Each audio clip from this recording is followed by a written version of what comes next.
Sleeping Beauty. Long ago, in a distant kingdom surrounded by ancient forests and silver rivers, there lived a king and queen whose greatest wish was to have a child. Years passed, and at last their prayers were answered. A daughter was born, a girl with skin as soft as rose petals and eyes bright as the first light of dawn. They named her Aurora, meaning the sunrise.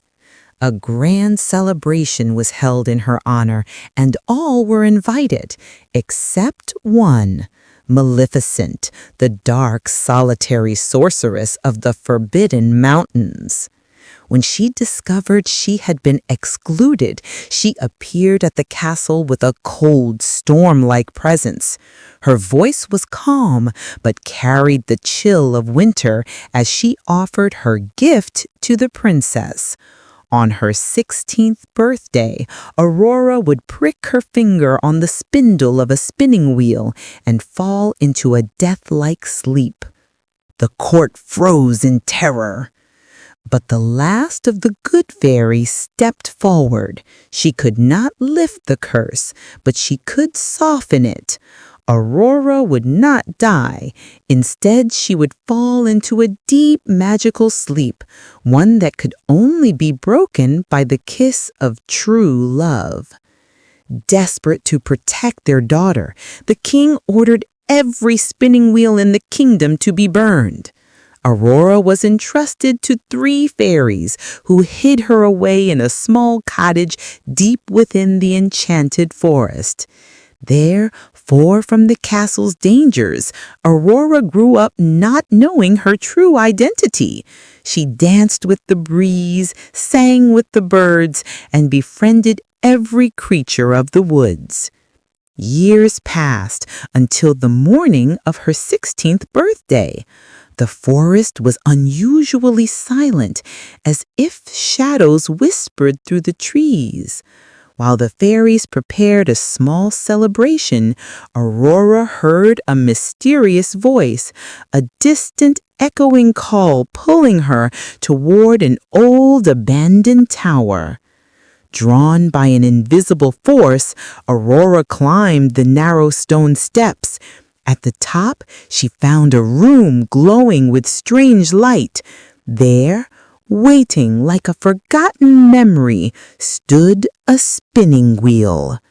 Without knowing why, she reached out. The spindle turned. Her finger touched it. A small drop of blood fell, and Aurora collapsed into a silent, eternal sleep. The fairies, devastated, carried her back to the castle. The news spread through the kingdom like cold wind. The king ordered the entire palace to be placed under a sleeping spell so that when Aurora awoke, she would not be alone. But far away, a young prince, who once met Aurora in the forest and had been captivated by her, heard of the curse. He rode at once to the kingdom, only to find his path blocked by Maleficent's dark magic. Trees twisted into monstrous shapes, fog wrapped around him like claws, and shadows tried to drag him back. Yet he fought on, driven by a love he barely understood.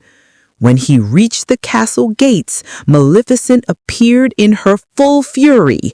In an explosion of flames, she transformed into a giant fire-breathing dragon. The battle that followed was fierce, light against darkness, hope against despair. With the enchanted sword the fairies had given him, he struck the final blow and broke through the curse. He climbed the tower to the princess's chamber. There she lay, still, silent, beautiful as the dawn. He approached her gently, paused, and placed a soft, true kiss upon her lips. In an instant, the spell shattered. Aurora's eyes fluttered open like sunrise breaking through clouds. Light filled the castle. The king and queen awoke. The fairies rejoiced, and the kingdom burst into celebration. Soon after, a grand festival was held, not just for Aurora's awakening, but as a symbol of love triumphing over darkness. And in the years that followed, the tale of Aurora and the prince who fought through shadow and flame to save her became legend, a story whispered through time as the true meaning of hope and courage.